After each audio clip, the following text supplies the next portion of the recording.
नमस्कार। राजधानी एक्सप्रेस देख रहे हैं आप और अब चलते हैं खबरों के विस्तार से आपको बताते हैं। सबसे पहले बात कर लेते हैं क्षेत्रवाद के बयान से घिरे प्रेमचंद अग्रवाल, यानी खबर उत्तराखंड से निकलकर सामने आ रही है, जहां प्रेमचंद अग्रवाल ने कल इस्तीफा दिया था। वित्त मंत्री के पद से इस्तीफा उन्होंने दिया। इस्तीफे के बाद खाली किया गया सरकारी आवास भी और यमुना कॉलोनी स्थित सरकारी आवास खाली हो गया है। ऋषिकेश पहुंचे पूर्व कैबिनेट मंत्री प्रेमचंद अग्रवाल अपने निजी आवास में अब रहेंगे। दरअसल उत्तराखंड सरकार में कैबिनेट मंत्री रहे प्रेमचंद अग्रवाल ने आज अपना सरकारी आवास खाली कर दिया है। साथ ही ऋषिकेश के लिए वो रवाना हो गए हैं। अब वो अपने निजी आवास में ही रहेंगे। उनके इस्तीफे के बाद राजनीतिक हलचल तेज हो गई है। समर्थक उनकी अगली रणनीति को लेकर उत्सुक हैं। तो वहीं प्रेमचंद अग्रवाल ऋषिकेश से विधायक हैं, लंबे समय से उत्तराखंड की राजनीति में सक्रिय हैं और इनके इस्तीफे के पीछे के कारणों को लेकर चर्चाओं का दौर जारी है। फिलहाल ऋषिकेश पहुंच चुके हैं और आगे की रणनीति पर मंथन कर सकते हैं।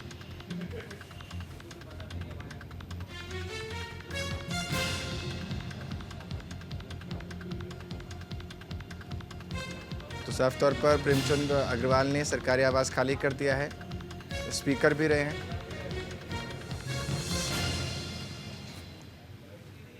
तो साफ तौर पर ये एक बड़ी स्थिति को बयां कर रहा है। पूर्व कैबिनेट के मंत्री भी रहे हैं और ख़ासतौर पर वहाँ उत्तराखंड में विधानसभा अध्यक्ष भी रहे हैं। अपने निजी आवास में अब प्रेमचंद अग्रवाल शिफ्ट हो गए हैं, यानी वहाँ उन्होंने अपना सरकारी आवास भी छोड़ दिया है। क्षेत्रवाद के बयान से घिरे प्रेमचंद अग्रवाल, जिन्होंने ये एक बड़ी इस्तीफ़ा तो दे दिया है और इस्तीफे के साथ साथ अब कयास लगाए जा रहे हैं कि ऋषिकेश में जब वो बैठे हैं तो आगे की रणनीति पर मंथन करेंगे और क्या कुछ निकलता है ये एक बड़ी स्थिति को बयां करेगा।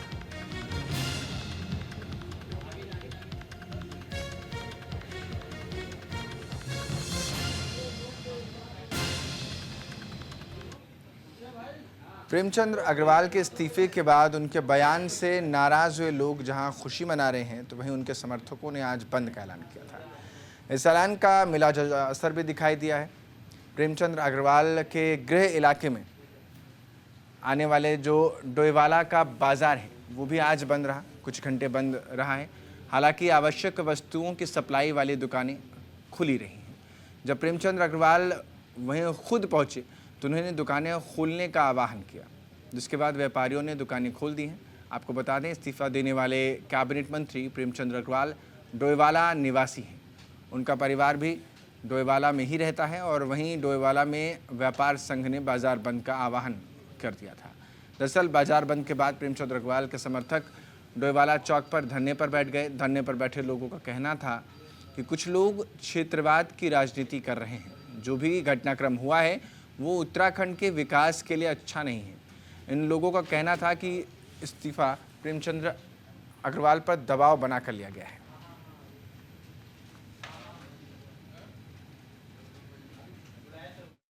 ये है कि मेरे त्याग पत्र के बाद कुछ लोगों ने अपने प्रतिष्ठान बंद किए हैं, बाजार बंद किए हैं। मैं उनसे अनुरोध कर रहा हूँ, हाथ जोड़ के अपील कर रहा हूँ कि वो अपना प्रतिष्ठान खोलें।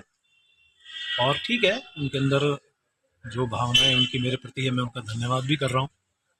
और बस एक ही अपील कर रहा हूँ कि सब लोग लगे, हम उत्तराखंड के विकास में लगे। हमारा मकसद इस उत्तराखंड को आगे बढ़ाने का है। माननीय प्रधानमंत्री जी के कुशल मार्गदर्शन में हमारा ये उत्तराखंड आगे बढ़े। माननीय धामी जी के कुशल नेतृत्व में मेरा उत्तराखंड और नई ऊंचाइयां छुए, ये मेरी अपेक्षा भी है और स्वाभाविक रूप से हमारा सबका भाव भी रहेगा। और सबसे अपील कर रहा हूँ, अपने प्रतिष्ठान खोलें। आपका गुस्सा, आपका जो आपके अंदर आया, कोई ठीक है, ये सब राजनीति में मेरा क्या था जो मैंने खोया है। इस्तीफा हो गया, लेकिन राजनीतिक सफर प्रेमचंद अग्रवाल का कैसा रहा है मैं आपको बताता हूं। दरअसल 2007 में पहली बार विधायक बने थे, सदस्य आवास समिति विधानसभा। 2008 में सदस्य याचिका समिति विधानसभा बने। 2009 में संसदीय सचिव और औद्योगिक विकास संबंध सीएम। 2012 में दूसरी बार उन्हें विधायक बने हैं और 2012 में सदस्य अनुसूचित जाति, जनजाति एवं विमुक्त जाति समिति विधानसभा में रहे हैं। तो वहीं 2013 में सदस्य बने आवास समिति विधानसभा के, 14 में सदस्य प्राक्कलन समिति विधानसभा के, 17 में तीसरी बार विधायक बने।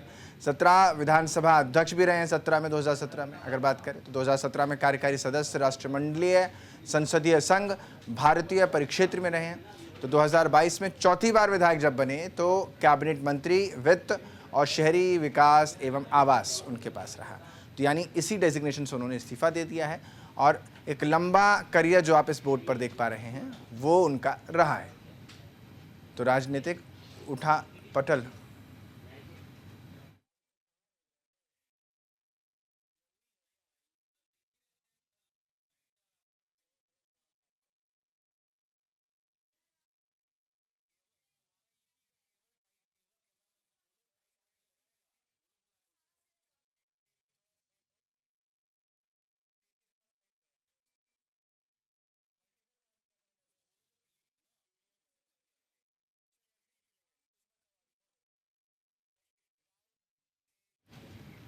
प्रदेश कांग्रेस कमेटी के वरिष्ठ उपाध्यक्ष सूर्यकांत धस्माना ने कहा है कि त्योहार और धार्मिक यात्राओं के नाम पर नफरत फैलाना बीजेपी के राष्ट्रीय एजेंडा है। धस्माना ने कहा है और चाहे महाकुंभ मेला हो या होली और जुम्मे की नमाज या आगामी चार धाम यात्रा, सभी मौक़ों पर बीजेपी इनके बहाने अल्पसंख्यक जो मुस्लिम समाज को है उन्हें निराश यानी निशाना बना करके काम करती है।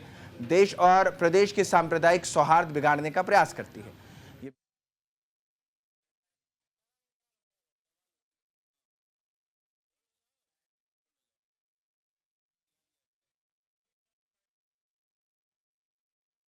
करने का काम हो रहा है। इस समय रमज़ान शरीफ का महीना चल रहा है। भैया एक महीना पहले आप अगर कहीं कोई मदरसा, कोई मस्जिद, कोई भी चाहे किसी भी धर्म का हो, अगर अवैध था, अतिक्रमण में था, तो उसके खिलाफ एक महीना पहले कार्रवाई कर देते। रमज़ान शरीफ का महीना मुकम्मल हो जाता, ईद हो जाती, उसके बाद आप कर लेते। लेकिन आपको तो कड़वाहट पैदा करनी है, आपको तो तनाव पैदा करना है, आपको तो एक धर्म के लोगों के प्रति नफरत पैदा करनी है। इसलिए वो सोची समझी पूरी इनकी रणनीति है, उसी रणनीति में लोग चल रहे हैं। इनको कोई मतलब नहीं है अतिक्रमण से, इनको कोई मतलब नहीं है कभी लैंड जिहाद, कभी थूक जिहाद, कभी लव जिहाद, इस प्रकार की बातें भाजपा करती रहती है। करने का काम हो रहा है। इस समय रमज़ान शरीफ का महीना चल रहा है। भैया एक महीना पहले आप अगर कहीं कोई मदरसा, कोई मस्जिद, कोई भी चाहे किसी भी धर्म का हो, अगर अवैध था, अतिक्रमण में था, तो उसके खिलाफ एक महीना पहले कार्रवाई कर देते। रमज़ान शरीफ का महीना मुकम्मल हो जाता, ईद हो जाती, उसके बाद आप कर लेते। लेकिन आपको तो कड़वाहट पैदा करनी है, आपको तो तनाव पैदा करना है, आपको तो एक धर्म के लोगों के प्रति नफरत पैदा करनी है। इसलिए वो सोची समझी पूरी इनकी रणनीति है, उसी रणनीति में लोग चल रहे हैं। इनको कोई मतलब नहीं है अतिक्रमण से, इनको कोई मतलब नहीं है कभी लैंड जिहाद, कभी थूक जिहाद, कभी लव जिहाद, इस प्रकार की बातें भाजपा करती रहती है। करने का काम हो रहा है। इस समय रमज़ान शरीफ का महीना चल रहा है। भैया एक महीना पहले आप अगर कहीं कोई मदरसा, कोई मस्जिद, कोई भी चाहे किसी भी धर्म का हो, अगर अवैध था, अतिक्रमण में था, तो उसके खिलाफ एक महीना पहले कार्रवाई कर देते। रमज़ान शरीफ का महीना मुकम्मल हो जाता, ईद हो जाती, उसके बाद आप कर लेते। लेकिन आपको तो कड़वाहट पैदा करनी है, आपको तो तनाव पैदा करना है, आपको तो एक धर्म के लोगों के प्रति नफरत पैदा करनी है। इसलिए वो सोची समझी पूरी इनकी रणनीति है, उसी रणनीति में लोग चल रहे हैं। इनको कोई मतलब नहीं है अतिक्रमण से, इनको कोई मतलब नहीं है कभी लैंड जिहाद, कभी थूक जिहाद, कभी लव जिहाद, इस प्रकार की बातें भाजपा करती रहती है। करने का काम हो रहा है।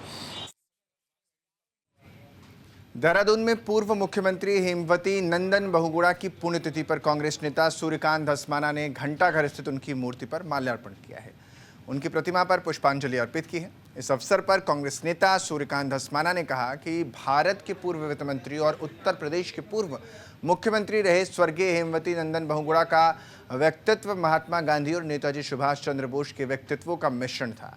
आगे वो कहते हैं कि हम सभी को हेमवती नंदन बहुगुणा नक्शे कदम पर चलना चाहिए।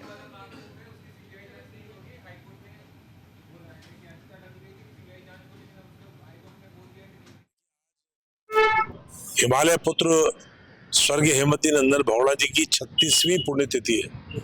आज ही के दिन उनका स्वर्गवास हुआ था 1989 में 17 मार्च को। और भारत ने एक बहुत योग्य नेता जो भारत का दुर्भाग्य रहा और उनका भी दुर्भाग्य रहा कि वो भारत के प्रधानमंत्री नहीं बन पाए। सबसे योग्य व्यक्ति थे। उन्होंने उत्तराखंड के सुदूर पौड़ी जनपद के बुगानी गांव में जन्म लेकर के अपनी प्राथमिक शिक्षा खिरसू ब्लॉक से शुरू करके और देहरादून में माध्यमिक शिक्षा के लिए रुक करके उसके बाद इलाहाबाद विश्वविद्यालय में उच्च शिक्षा के लिए वो गए और वहाँ पर स्वतंत्रता संग्राम में शामिल हुए।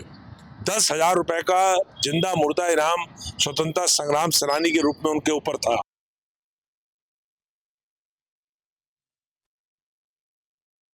साफ तौर पर पूर्व सीएम हेमवती नंदन बहुगुणा की पुण्यतिथि पर ये बातें कही गई हैं। सूर्यकांत धस्माना ने भावपूर्ण श्रद्धांजलि के बाद अपने वक्तव्यों को रखा है।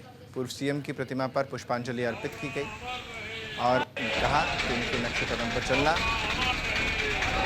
एक बड़ी स्थिति को बयां करने जैसा है और इसको आगे भी ऐसे ही स्वचालित चलाते रहना चाहिए। यानी ये विचारधारा प्रज्वलित दीप की तरह जलती रहनी चाहिए।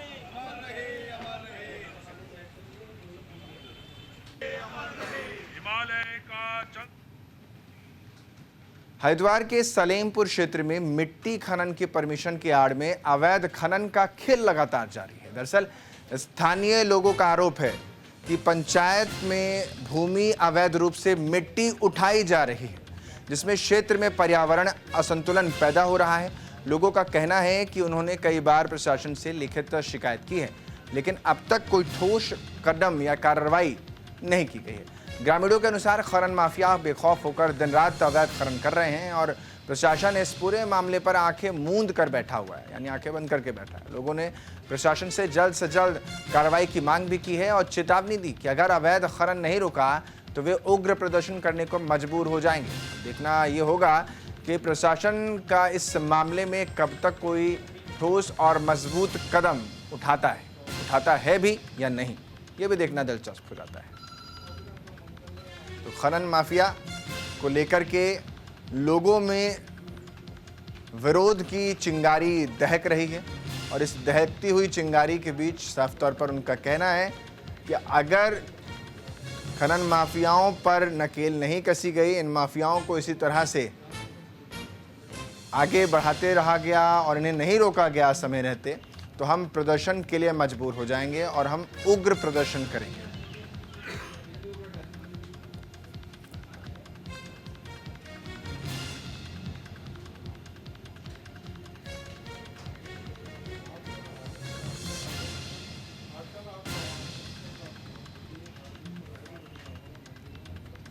तो साफ तौर पर मसूरी के प्रतिष्ठित तो ये एक और बड़ी जानकारी, स्विमिंग पूल में डूबने से छात्र की मौत हो गई है। मसूरी के प्रतिष्ठित स्कूल में यह बड़ा हादसा देखने को मिला है। छात्र की मौत, स्कूल प्रबंधन में मौत के बाद हड़कंप मचा हुआ है। दरअसल स्विमिंग पूल में डूबने से इस छात्र की मौत हो गई है। मामले की जांच में पुलिस जुटी हुई है और ये पूरा जो मामला है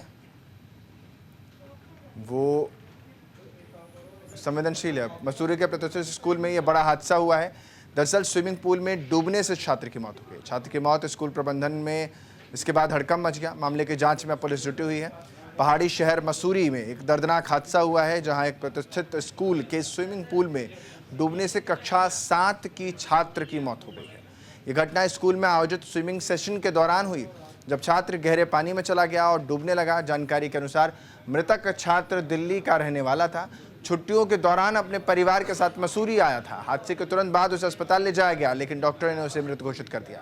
घटना के बाद स्कूल प्रशासन में हड़कंप सा मच गया। पुलिस ने मामले की जांच शुरू कर आरोपियों को, या यूँ कह लें कि पुलिस अधिकारियों का कहना है कि स्कूल के स्विमिंग पूल में सुरक्षा इंतजाम की पुलिस समीक्षा कर रही है और ये जांच की जाएगी कि कहाँ लापरवाही रह गई और किस वजह से इस मासूम की जान चली गई। लेकिन स्कूल प्रशासन में इसके बाद हड़कंप मचा हुआ है। परिवार का रो रो कर बुरा हाल है।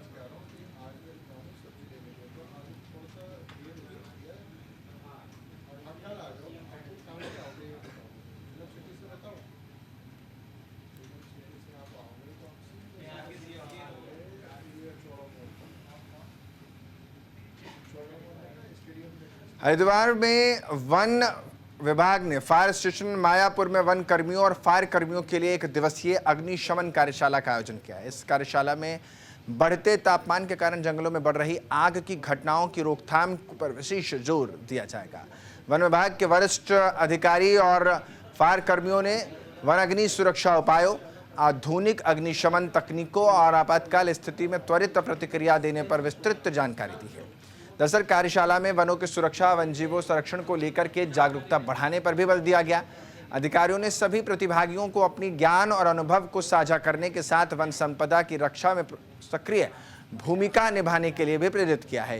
कार्यशाला के अंत में सभी ने वनों को आग से बचाने, सतर्क रहने का संकल्प भी लिया ताकि राष्ट्र की इस अमूल्य धरोहर की सुरक्षा सुनिश्चित की जा सके।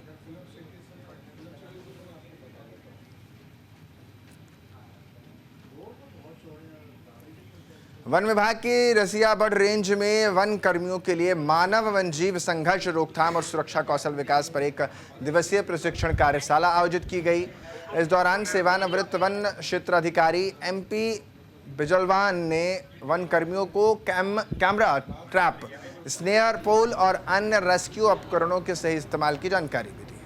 उन्होंने बताया कि 32 वन रक्षकों को 6 माह का विशेष प्रशिक्षण दिया जा रहा है, जिसमें उन्हें अलग अलग वन रेंज में अभ्यास कराया जा रहा है। कार्यक्रम के तहत वन कर्मियों को जानवरों के हमले की स्थिति में प्राथमिक उपचार, वन क्षेत्र का सीमांकन और अतिक्रमण रोकने की ट्रेनिंग दी जा रही है। वन रक्षकों को GPS प्रणाली, वनीकरण, जंगल की आग से निपटने और उद्धृत सैनिक बल को तर्ज पर शिकारियों, तस्करों से मुकाबला करने की भी तरीके सिखाए गए।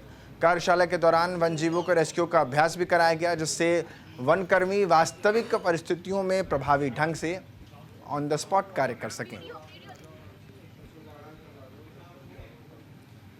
हल्द्वानी के मछली बाजार स्थित गांधीनगर नाले में एक युवक का शव मिलने से इलाके में हड़कंप मच जाता है। मृतक की उम्र लगभग 25 से 30 साल के बीच बताई जा रही है। घटना की सूचना मिलते ही पुलिस ने मौके पर पहुंचकर जांच शुरू कर दी है। दरअसल CO नितिन लोहनी ने बताया कि शव मिलने की सूचना मिलते ही पुलिस और फॉरेंसिक टीम को तत्काल मौके पर भेजा गया है। पुलिस ने घटनास्थल से जरूरी साक्ष्य भी जुटाए हैं और शव को पोस्टमार्टम के लिए भेज दिया है।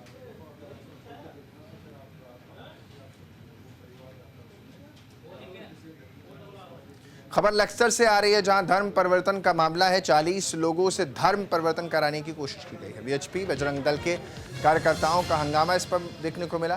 पुलिस ने आरोपी को हिरासत में ले लिया है। लक्सर के पथरी थाना क्षेत्र में ईसाई मशीनरी द्वारा एक गांव के ही 40 से अधिक लोगों को धर्म परिवर्तन कराए जाने की कोशिश का मामला है ये, जिस पर विश्व हिंदू परिषद और बजरंग दल सैकड़ों कार्यकर्ताओं ने मौके पर जाकर के खूब हंगामा काटा है।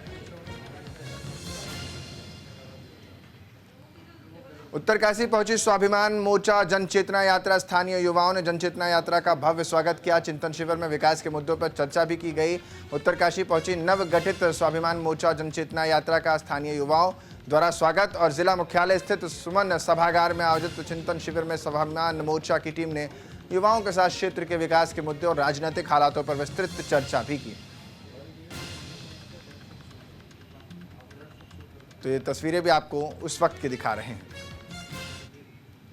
फिलहाल बुलेटिन में एक छोटे से ब्रेक के लिए आपका मजा बने रहे, मेरे साथ देखते रहिए न्यूज़ इंडिया।